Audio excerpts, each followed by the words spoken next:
Hello everyone, it's Friday, so it's time for another Friday read. So I have finished quite a few books this week. They are all kind of short, but they were quite a lot. So let's just go into it. The first one I finished, I talked about last week, and that's Everything Under by Daisy Johnson. And this was a very weird book. I was never sure what was going on. I was never sure what the book was about. But basically we follow this woman that her mother supposedly disappeared or died several years prior, and all of a sudden it seems that she's back, and there are sections that are in third person, there are sections that are in second person. So I really like the second person sections because it makes you feel more connected to the characters, and it's this woman talking to her mother most of the times. But then the third person section sometimes got me confused about what their point was, why or were those sections there. And yeah, overall I just found it quite confusing. I think the writing was absolutely beautiful, but the story was just a bit all over the place. After that, I read Temporada de huracanes by Fernanda Melchior, which translates to hurricane season, and this was in the International Booker Prize shortlist. And this is basically about this town in Mexico, this very poor town, where there is supposedly a witch. Basically, she just knows natural remedies for things. She's the kind of person that you would go if you need an abortion or something like that. So she's found dead in this town, and then we follow different characters from this town and see how that happened. And I think that it felt very Mexican to me, the writing style and the way that the story went and the gruesomeness of it felt very Mexican. I have read several similar things. Roberto Bolaño is a similar author, if you like hurricane season. Also even Carlos Fuentes sometimes. It has that feeling of sort of dry landscape, sinister landscape. Also Yuri Herrera. So yeah, that one was an interesting one. I did enjoy it quite a bit, but yeah, the violence sometimes was a bit too much, and we were following several people, and inevitably when that happens, you kind of always prefer some characters over others, and then the book tends to be uneven in the enjoyment. But overall, I think it was a good book. After that, I read Fiebre Tropical, and this is a book written half in Spanish, half English. Well, it's mostly English, but every now and then there will be like sentences thrown in that are in Spanish, which I thought this was a very interesting way to write a book. And it's often how immigrants from Latin America to the US speak, because they have that mixed cultural background. And that's what the book is also about. It's about this Colombian girl that her mother decides that they're all going to move to Miami, and her period of getting used to live in Miami. She didn't want to leave. She had all her friends in Bogota, and she didn't want to leave Colombia, which is something that I think is not portrayed enough. There's often this immigrant stories are often about how bad the situation was back at home and how these people really want to go to this promised land. But in this case, it's just this teenager that was a happy teenager in Colombia, but because of economic difficulties, her mom decides that they are going to move to Miami because they have this opportunity.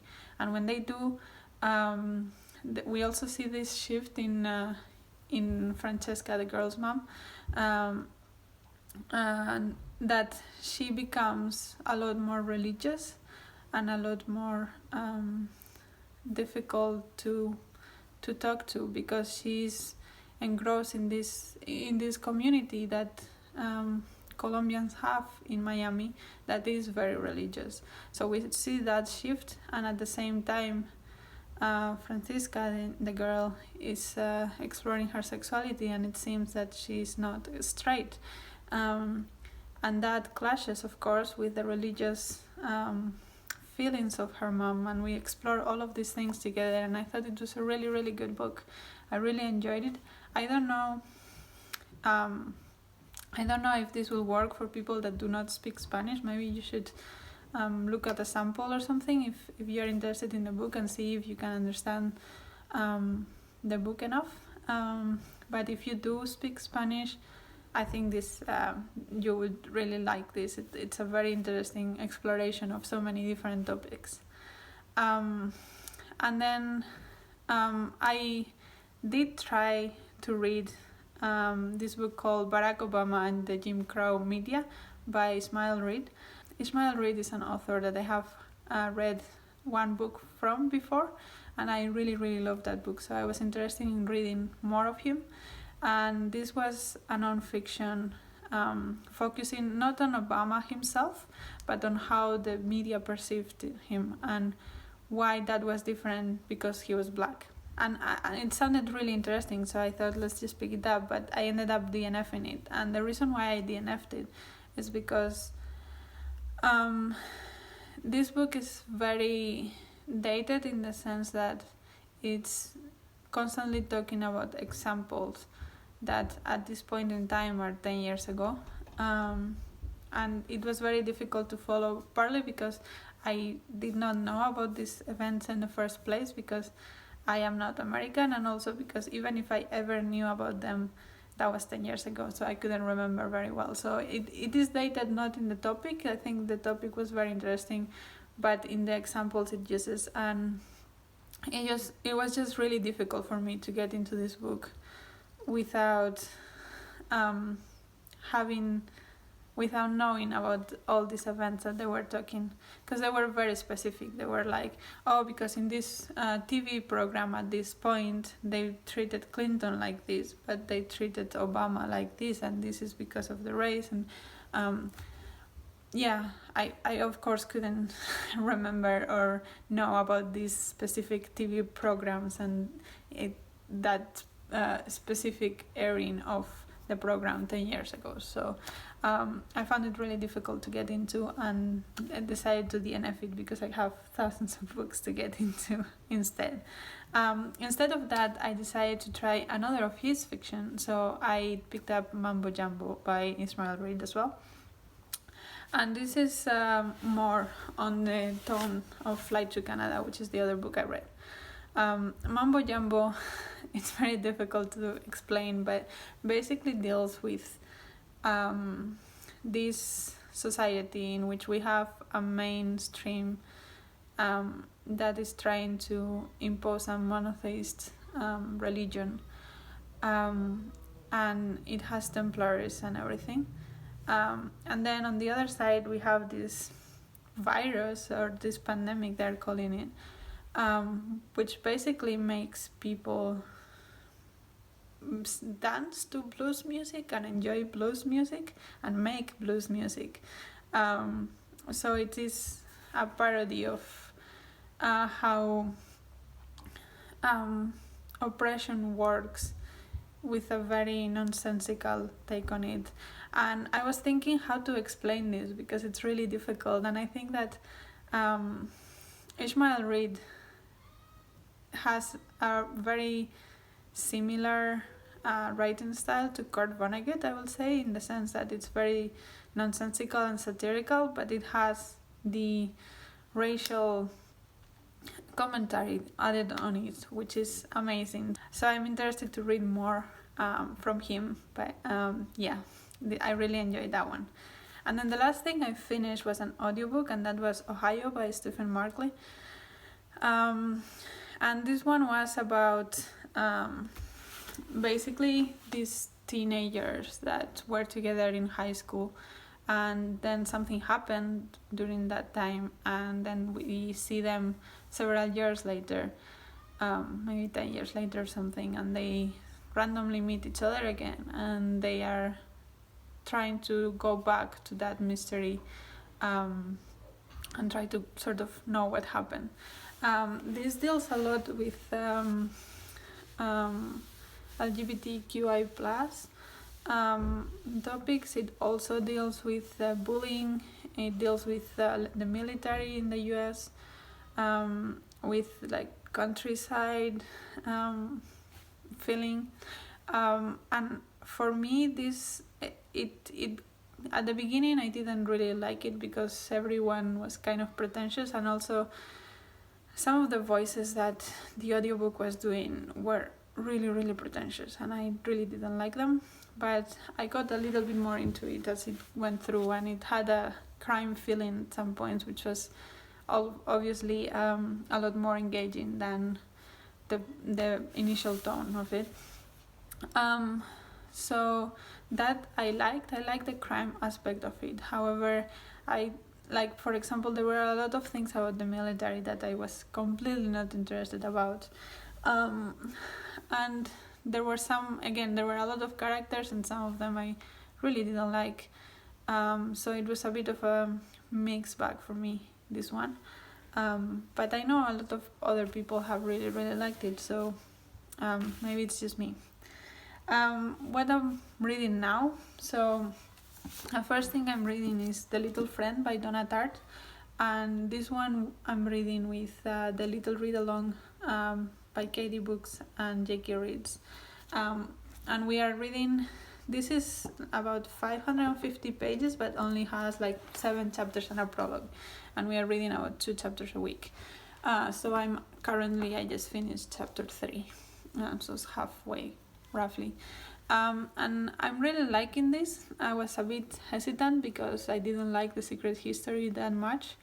But I think that the thing that I didn't like about The Secret History was that, again, everyone was really pretentious. And I just didn't like any of the characters, and I was really uninterested on the characters. So I just didn't feel compelled to care about those characters, and I was reading because the mystery was interesting, but not because I care about what happened to any of them. In this case, we have a similar feeling, but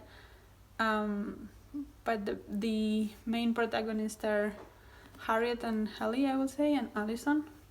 So what is this book about, first of all, right? This book, and we start with this family, and the older brother is 6, and then the sisters are 4, and the other one is a baby. I don't think it's specified how old she is, but it's like a baby. And the boy is found hanging from a tree, dead, in their backyard. And then we follow like 12 years after, something like that, 10, 12 years after that, these girls, they're trying to see what happened, especially the younger one, Harriet, who is amazing. And yeah, we follow those characters and what they're doing. And I'm really liking it because it has all the atmosphere of The Secret History, but none of the pretentiousness. So yeah, that's cool.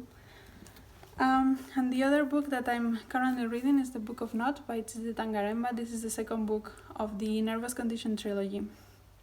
And this one follows, so in the first one we follow Tambu, who is a little girl in Zimbabwe that wants to go to school, and because the parents don't have the means to send her to school, she is able to find the means for herself because she's very independent. And this book is about her in school, and I'm loving it. She doesn't seem to be as successful as she wanted to be, and no matter how much effort she puts on it, she's not able to excel like she would want to. It talks a lot about African culture and how that clashes with European culture, because at this time there were I'm not sure if it's if Zimbabwe was independent. I think it was independent, but there's still a lot of missionaries, and this is a missionary school, so there are a lot of white girls in there, and we see the race clash in that sense. So yeah, I'm really loving that one. And yeah, the last one that I'm currently reading is City of Brass by S A Chakraborty, and that one I'm doing in audio, and it's a fantasy based on North African, I think North African, maybe a bit Saudi as well, but mostly North African mythology and culture. And that one is a lot of fun. I'm quite liking it. I'm not sure if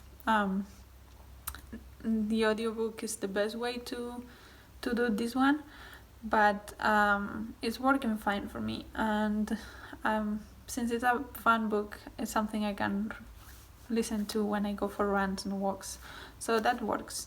The rest of this week and next week, I'm planning to finish this one and continue the trilogy with This Mournable Body, which I'm very excited about. I've heard that one is in second person, so I don't know how it will go, but I'm excited to try. We will see. And the other ones that I'm hoping to start is 1984 by George Orwell. This is for my reread project. I think everybody knows what this is about. But yeah, this was for last month, so I really have to get into that. And then the other one is Possession by S. Wyld. I have no idea what this is about, but it's the pick for October for the Barter Horse backlisted book club. And I have not participated in the 2 previous months because I couldn't access the books easily, but this one was in my library, so I want to read it and participate. And it's a chunker, so I should start earlier.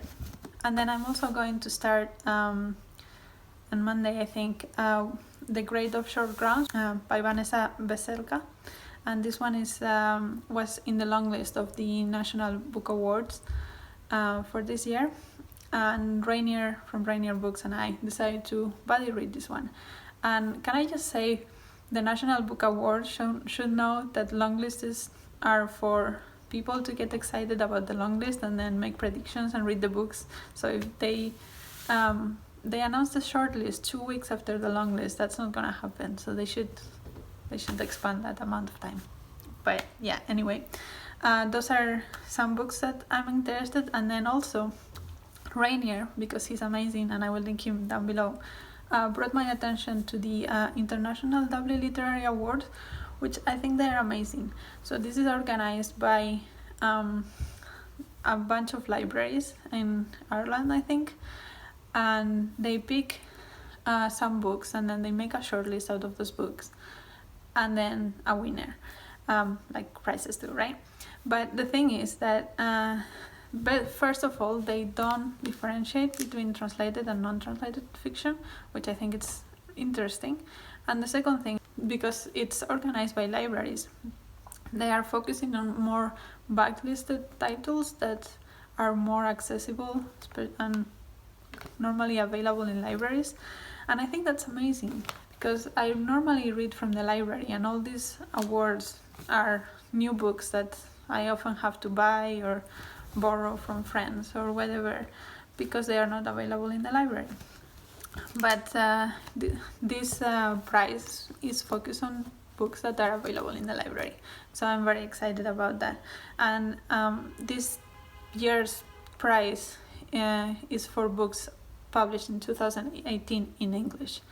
So yeah, that gives you an idea. Like, yeah, I think it's amazing. Anyway, I took a look at the list if it was something that interests me, and actually and the shortlist has 10 books and I have read already 6 of them. And out of the 4 of other that I have not read, 3 of them were in my library and 1 of them is in script. So I think that because, I don't have enough bookish projects already, I could try to read the whole shortlist before the winner is announced in less than 2 weeks. So yeah, I went to the library and got the books. The first one is Drive Your Plough Over the Bones of the Dead by Olga Tozarzuk, and I have started Flights by Olga Tozarzuk, but if you might have seen that in my channel, that I was reading that with my partner and we read really slowly, and we had to give the book back to the library when we were like 30 pages in, and I haven't gotten it back yet but I am interested to read her because I really like the writing style that she had in Flight, so I'm excited for this one. The next one I have is History of Violence by Eduard Louis, which I had not heard about. And I got it in French because my library had it in French, but obviously in the price they are supposed to read them in English. And this one is about an Algerian immigrant in France, and he went to France when he was a child, and I think it's about his experience as a child and growing up in France, being from Algeria. So that sounds really interesting. And then the last one I also had not heard about. It's All the Lives We Never Lived by Arhundati Roy, and I just love that cover. But apart from that, this one is about an artist in India that is trying to find their freedom, and what freedom means to them, which sounds also quite interesting. So I'm excited for that. And then the last one that is in script is Disoriental by Negar Djavdi. And this one is about an Iranian that is exiled in France as well, I think. Which sounds also very interesting. I like how worldly these books are, and I'm very excited about the price, so I'm going to try to read this before the winner is announced, which is, let me check, it's the 22nd of October, the winner is announced. They're not overly long, so I might be able to do it, we will see. But yeah, that is a bookish project that I just started. I wish I knew earlier so I could read them a bit more calmly, but I'm hoping to have a lot of time to read in the next few weeks because the COVID cases in the Netherlands are going up really fast, and even though the government doesn't seem to care that much, I do care, so I would try to stay home as much as I can. So yeah, I will have a lot of time to read. But yeah, one last thing I wanted to talk about is something that I ordered that just came in yesterday. And as you know, I normally do not buy books, especially hardbacks. But this one is for my real life book club, which we meet online now, but normally it was real life, and it's The Bus Rock by Evie Wyld. I know that this is set in Scotland, and I know it's supposed to be kind of creepy, and I know that a lot of people in BookTube loved it, so I'm excited for this one and the discussion with the book club. So yeah, we'll see how these ones go. So yeah, that's all for me. I know there are a lot of books, and I don't know how many of them I will be able to read next week, but I hope I get into some of them. And yeah, that was all the books. Lots of books, but we will see how I go. Yeah, until next video, bye.